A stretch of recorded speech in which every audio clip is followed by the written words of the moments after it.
Olá, tudo jóia? Nessa sequência de videoaulas, nós vamos falar sobre a Idade Média, mais precisamente sobre os francos. Você pra mim foi um sonho. Chegamos ao fim, o último trecho da paródia, e o último trecho da paródia é o seguinte. Brigou Pepino, Magno brigou também, por causas nada banais. E os francos, em momentos assim, cresceram cada vez mais. E ao crescer, o Papa é quem me diz que quem cresceu fomos nós e foram vocês, pois sem vocês estávamos sós. Sem ninguém por nós.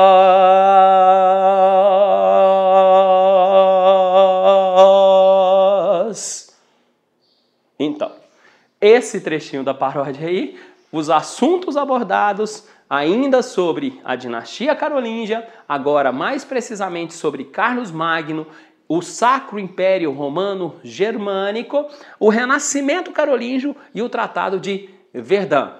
Vamos entender tudo isso e para isso vamos navegar na nossa super tela interativa e aí nós vamos falar sobre a dinastia, tela interativa não é brincadeira, mas nós vamos falar aí sobre a dinastia carolíngia. A dinastia carolíngia, para colocar a casa em ordem, tem como primeiro representante Pepino o Breve, mas tem como principal representante o cidadãozinho chamado Carlos Magno. Carlos Magno é o principal representante da dinastia carolíngia, certo? Quais feitos foram realizados por Carlos Magno que a história resolveu chamar esse carinha ou considerar esse carinha como o líder mais importante da dinastia carolíngia? Primeiro, esse cara, os francos, já tinham terra, uma quantidade bacana de terra. Só que ele conquista ainda mais terras, ele toma ainda mais terras daquelas tribos bárbaras. Esse cara, ele praticamente consegue conquistar todas as terras que eram do antigo Império Romano do Ocidente. Então ele conquista muitas terras. Além disso, esse cidadãozinho, ele ampliou, ele consolidou a sua relação com a igreja. Ele não só manteve, mas ele consolidou essa relação com a igreja, que já tinha começado muito antes com Clovis, que se manteve com Pepino e que agora, com Carlos Magno, atinge o seu ápice. Essa relação se torna tão próxima e tão íntima que a igreja vai coroar Carlos Magno como imperador do Sacro Império Romano Germânico. Percebam, as tradições lá de Roma estão sendo retomadas. Agora, o lado ocidental tem um imperador, e esse imperador é Carlos Magno. Sacro Império Romano Germânico. A igreja dá a Carlos Magno o título de imperador. Percebam aí, né, a importância da igreja.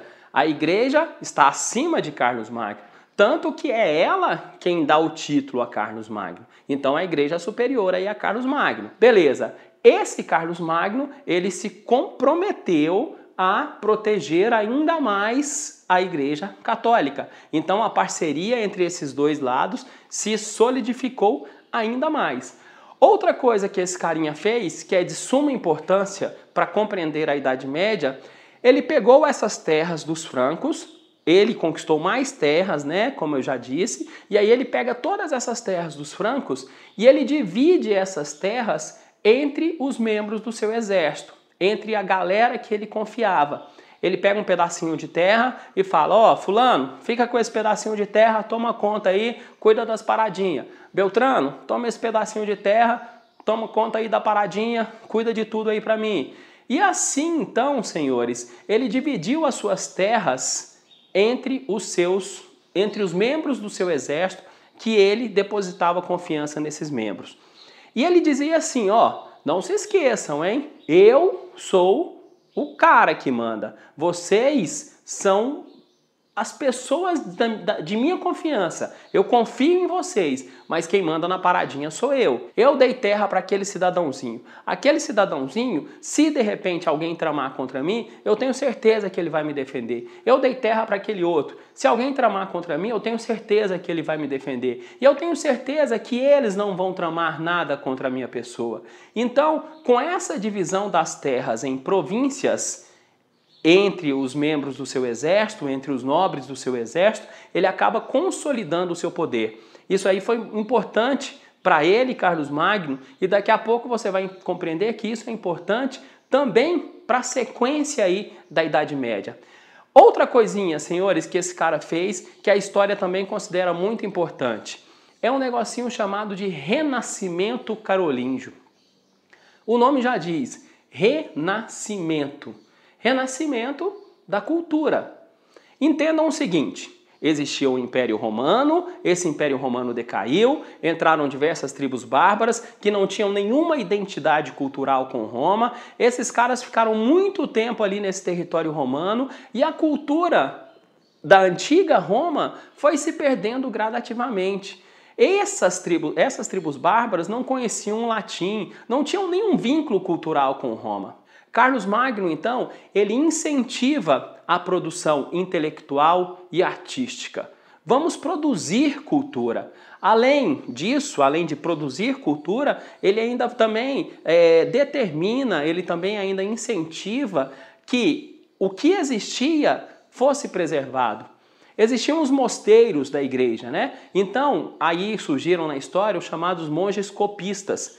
Vamos pegar as obras do passado para que essas obras não morram e vamos copiar essas obras. E esses monges copistas copiavam, uma a uma, não tinha xerox. O cidadão tinha que copiar manualmente as obras que eram importantes para que, posteriormente, nós pudéssemos ter acesso a essas obras. Esse é o Renascimento carolíngio, o renascimento da cultura. Carlos Magno, então, incentivou a produção intelectual e artística. Ele mandou construir escolas. Ele falou, galera, vamos pensar, vamos promover cultura. Esse é o Renascimento carolíngio que é atribuído a Carlos Magno. Esse é um dos feitos de Carlos Magno. Só que, como sempre acontece na história, o Carlos Magno também morre. E para os francos, a morte de Carlos Magno ainda é mais cruel, porque com a morte de Carlos Magno, a história dos francos também vai chegar ao fim. O fato é que Carlos Magno, e desse trechinho nós estamos falando sobre o Tratado de Verdun. Acontece o seguinte, Carlos Magno morreu, assumiu o seu filho, um cidadãozinho chamado Luís o Piedoso. Luís o Piedoso também morreu. E aí Luís o Piedoso deixou as suas terras para os 3 filhos. Ou melhor, ele não definiu exatamente quem seria o seu representante. E aí esses 3 filhos, os 3 netos de Carlos Magno, começaram a brigar entre eles. Eu mando nessa paradinha. Não, eu mando nessa paradinha. Eu mando nessa paradinha. Os 3 estavam brigando intensamente. Aí surge a igreja e fala o seguinte, gente, vamos parar de briga, vamos dividir essas terras entre os 3. A igreja então propõe a divisão de terras. Essa divisão de terras foi batizada pela história de Tratado de Verdun. E aí você está acompanhando aí na tela, né? O reino de Carlos o Calvo ficou com essa região laranja, o reino do Lotário ficou com a regiãozinha amarela e Luís o Germânico ficou com essa partezinha aí em verde. Tratado de Verdun foi uma proposta, né, que a igreja levou a esses herdeiros aí do Carlos Magno. E eles aceitaram e dividiram as terras entre eles. Acontece que, como a gente já viu em outros momentos da história, essa divisão de terras, essa divisão de poder, acabou enfraquecendo um poder centralizador dos francos. Esses caras não tinham o mesmo prestígio que Carlos Magno. E aí, então, lembra, agora há pouco eu falei para vocês que Carlos Magno dividiu as suas terras entre os membros do exército e que ele conquistou a confiança desses carinhas? Pois bem, esses caras não reconhecem nos netos de Carlos Magno a mesma liderança. E aí, esses senhores acabam se considerando os donos das terras.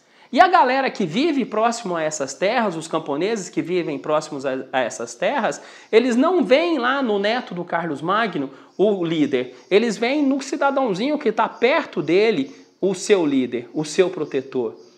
Percebam que essa é a semente dos castelos feudais, do feudalismo. O feudalismo vai se organizar em feudos, né? Vários castelos, cada castelo com o seu líder.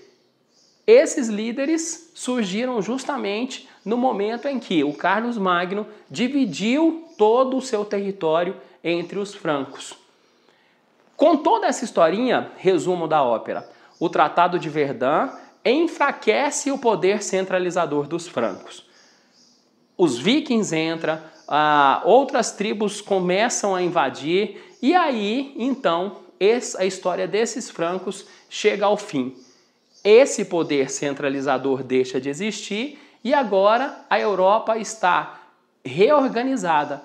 Cada líder vai mandar no seu próprio território. E o que garante a unidade disso aí tudo? Por que esses líderes não são tão diferentes? Por causa do cristianismo. Porque todos professam a fé cristã. Percebam que interessante. Lá no início da história dos francos, Clovis se converteu ao cristianismo e isso foi bom para os dois lados. Os dois lados se beneficiaram. Os francos conquistaram muitas terras em nome da religião. Agora, no fim da história, os francos deixam de existir, mas a igreja não. A igreja, na verdade, se consolidou ainda mais com toda essa parceria dos francos, tanto que durante toda a Idade Média, a igreja é a instituição mais importante de todo esse período. Para você se recordar de tudo isso, é que a paródia disse assim, ó, brigou Pepino, Carlos Magno brigou também, por causas nada banais. Quais foram as causas que esses caras brigaram? As causas da igreja, né?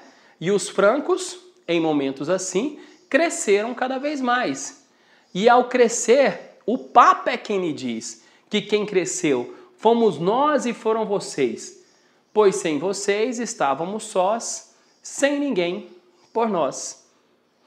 Assim encerramos esse conjunto de videoaulas, assim encerramos essa paródia. Espero que tenha sido útil, espero que você estude, que saia bem aí nas suas provas. Muitíssimo obrigado pela atenção, valeu, fui!